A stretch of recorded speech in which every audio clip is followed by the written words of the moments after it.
Welcome to the Squeaky Wheel Farm. Hi, I'm Christine. Now I've talked a lot about how we feed our cattle, especially in the wintertime, but I'm going to give you a really good pointer. If you can stay with me through a little bit of an anatomy lesson, this is going to save you a lot of money. Now it sounds all pretty technical, but it's not. This is nature, this is how it works, and it works flawlessly most of the time. But it's important that you understand the process just so that you can catch when your animals are getting sick.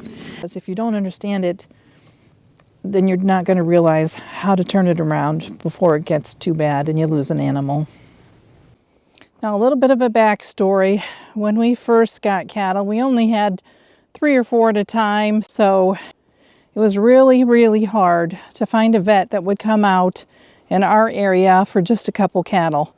And it was really expensive too. So I just want to put that out there so that you understand that you need a little bit of education if you're going to run a small herd out of your small farm. Today I'd like to talk about their digestive tract.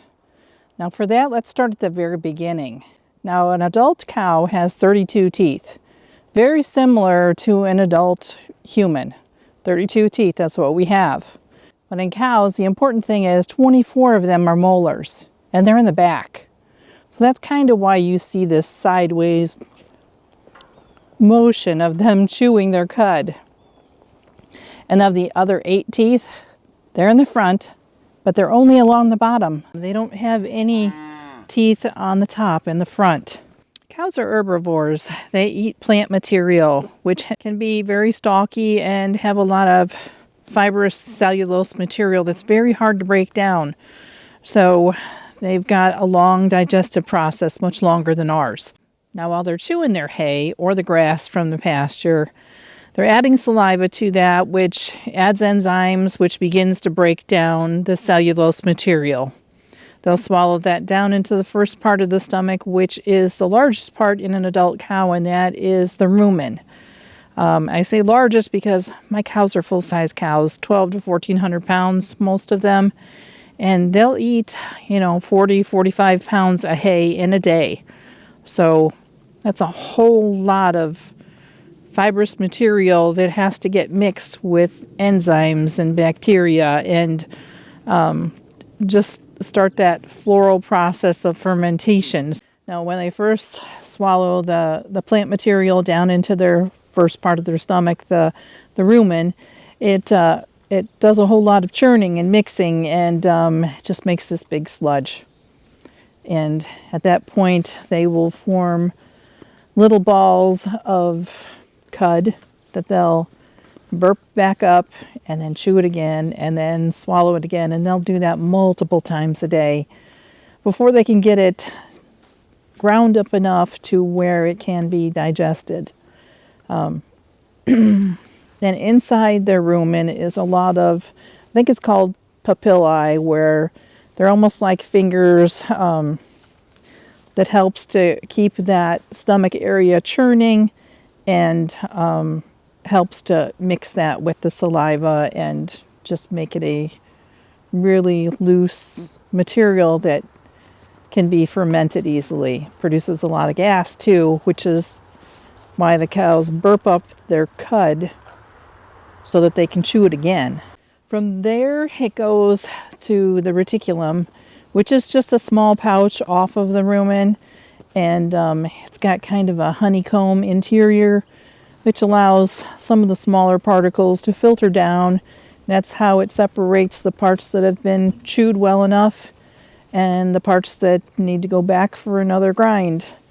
So from the reticulum, it goes to the omasum, and that part of the stomach has a lot of leaves, almost like pages in a book, and that works on reabsorbing a lot of that fluid and moisture and saliva and the enzymes and keeps that in the body so that it doesn't pass on out.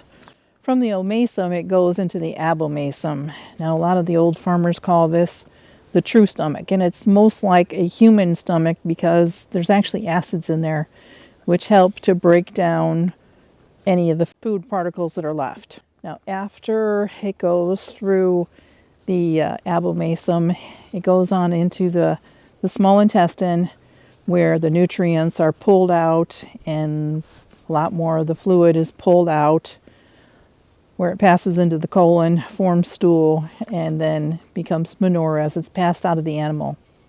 Now, I mention all this because it's important to know when you're trying to self-diagnose your own animals, because the vet can't get out there, that you can kind of figure out. Now, we did have a calf early on in our homesteading adventure that just failed to thrive.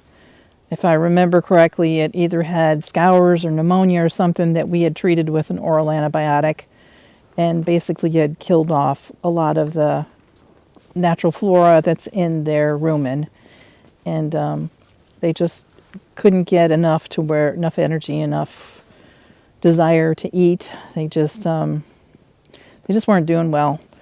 So I asked our old farmer friend who had been a retired dairy farmer, and he told me to go to one of my other animals, anyone that's tame enough where I wasn't going to get hurt, and just snatch about a quarter size piece of their cud out of their mouth. Now, I'd mentioned the teeth earlier, that there's teeth on the bottom, in the front only, and then all those molars in the back. So you've got to be very careful, because their jaws are strong, to make sure that they aren't going to pinch one of your fingers off. But a lot of times, if you watch them closely, you can sneak up to them and snatch a little bit. I mean, there's times where they're chewing their cud and it's falling out the side of their mouth. So it is possible to do that. And I do want to mention, this was many, many years ago, before they had the tubes of stuff that was the prebiotics and probiotic stuff that'll put that flora back into an animal stomach. But back then, there really wasn't anything like that. And long story short, that animal recovered in 2 days. 2 days after I had put that little bolus of chewed up cud into their mouth and helped them to swallow it, their microbiome took over and it started to grow again, and they were able to digest hay and feed, and began to start doing a whole lot better. I had mentioned earlier that the rumen is the largest part of an adult cow. But in a newborn calf, the abomasum is the largest part. And that's because they need the acids to break down any of the milk products that their first diet is milk from their mama. After a few weeks, their digestive system will change. The rumen will get populated with their microbiome and all those little microbes. And they'll begin to start nibbling on hay. And at that point, once they start crossing over, then that rumen starts to take over. And they'll continue on milk for a few months. But that abomasum is no longer as important as the rumen is. So if you hung with me through this little science lesson, I want to say thank you for watching. I know it can be a little boring sometimes, getting lectured on anatomy, especially if that's not your thing. But I think it's important to know the basics before you get your animals, so that you can recognize when they're getting sick and hopefully be able to intervene. Now, if you like this video, don't forget to give it a thumbs up and hit that subscribe button. It helps my channel, and YouTube and I both really appreciate it. So thank you. Well, that's all I have for you today. Thanks for watching. Oh, and one more thing. I hope to see you again soon.